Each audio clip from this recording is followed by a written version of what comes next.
పశ్చిమ బెంగాల్ ఎన్నికల వేడి ఇప్పుడు రోడ్లపైనే కాదు సోషల్ మీడియాలో కూడా రగులుతోంది. రాజకీయ నేతలు మాత్రమే కాదు, ఇప్పుడు ర్యాప్ సాంగ్స్ కూడా రాజకీయ ఆయుధాలుగా మారుతున్నాయి. ఒక యువ ర్యాపర్ చేసిన ట్రాక్ ఇప్పుడు ఒక్కసారిగా రాజకీయ తుఫాను రేపుతోంది. ఆ పాటలో వినిపిస్తున్న మాటలు కేవలం రిలిక్స్ కాదు, ఇవి కోపం, అసంతృప్తి, మార్పు కోసం ఎదురు చూస్తున్న వాయిస్ అంటూ సామాజిక మాధ్యమాల్లో చర్చ జరుగుతోంది. ఇంతకీ ఈ ర్యాప్ సాంగ్ వైరల్ వీడియో వెనుక నిజంగా ప్రజల వాయిస్ ఉందా, లేక ఎన్నికల రాజకీయాల్లో కొత్తగా మారుతున్న ప్రాపగాండనా? ఇదే ఇప్పుడు బెంగాల్ రాజకీయాల్లో హాట్ టాపిక్.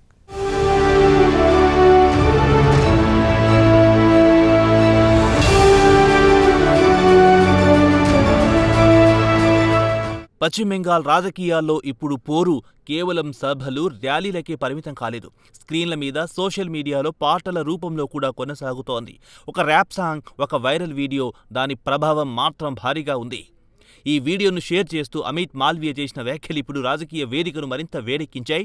బెంగాల్కు చెందిన రాపర్ మంచు దాదా పాడిన ఈ పాట మమతా బెనర్జీ ప్రభుత్వంపై ఆరోపణలు చేస్తూ అవినీతి, నిరుద్యోగం, సిండికేట్ రాజు వంటి అంశాలను ఎత్తి చూపుతోంది. అయితే ఇది కేవలం ఒక పాటేనా, లేక రాజకీయ ప్రచారంలో కొత్త అధ్యయనానికి సంకేతమా అన్న ప్రశ్న ఇప్పుడు చర్చకు కేంద్రంగా మారింది. ఇక ఈ వీడియోను ప్రజల కోపానికి ప్రతిబింబంగా అభివర్ణిస్తూ బీజేపీ నేతలు తమ ప్రచారంలో భాగం చేసుకోవడం యువతలో పెరుగుతున్న అసంతృప్తిని క్యాష్ చేసుకునే ప్రయత్నంగా కనిపిస్తోంది. యువత వెనక్కి తగ్గడం లేదు, వాళ్లు స్పందించడం ప్రారంభించారంటే మార్పు దూరంలో లేదు అనే సందేశాన్ని బీజేపీ నేతలు బలంగా ప్రొజెక్ట్ చేస్తున్నారు. అంటే రాజకీయంగా మాత్రమే కాకుండా భావోద్వేగ పరంగా కూడా కనెక్ట్ అవ్వాలనే స్ట్రాటజీ ఇక్కడ స్పష్టంగా కనిపిస్తోంది.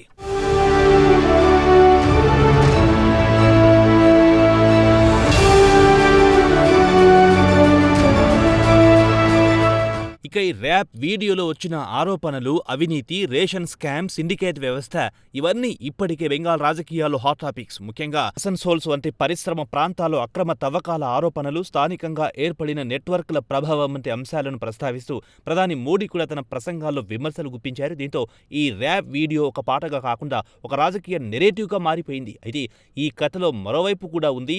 ఈ ఆరోపణలను అధికారిక టీఎంసీ పార్టీ పూర్తిగా తిరస్కరిస్తూ ఇవన్నీ ఎన్నికల ముందు సృష్టించిన రాజకీయ ప్రచారం మాత్రమేనని చెబుతోంది. తమ ప్రభుత్వంపై కావాలని దుష్ప్రచారం చేస్తున్నారని ఆరోపిస్తోంది.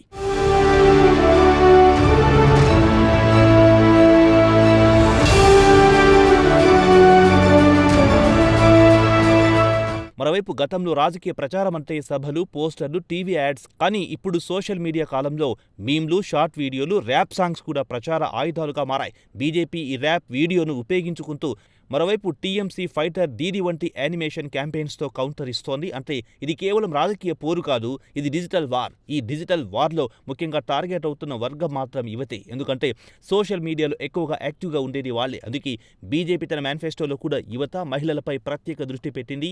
కోట్ల ఉద్యోగాల వాగ్దానం, నిరుద్యోగ యువతకు ఆర్థిక సహాయం, మహిళల భద్రతకు ప్రత్యేక బెటాలియన్స్, రిజర్వేషన్లు ఇవన్నీ కలిపి ఒక క్లియర్ మెసేజ్ ఇవ్వాలని చూస్తోంది.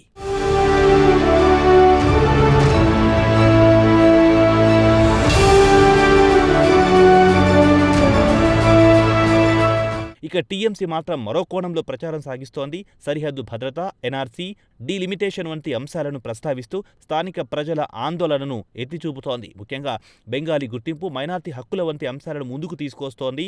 అంటే రెండు పార్టీలు రెండు వేర్వేరు ఎమోషన్లను టార్గెట్ చేస్తున్నాయి. ఒకటి మార్పు, మరొకటి రక్షణ. ఈ మొత్తం పరిస్థితుల్లో ఆ ర్యాప్ వీడియో ఒక చిన్న స్పార్క్లా కనిపించినా అది పెద్ద రాజకీయ చర్చకు దారితీసింది. ఒకవైపు అది యువతలో ఉన్న అసంతృప్తిని బయటపెడుతున్నట్లు అనిపిస్తుంటే, మరోవైపు అది రాజకీయంగా డిజైన్ చేసిన కంటెంట్ కావచ్చన్న అనుమానాలు కూడా వ్యక్తమవుతున్నాయి.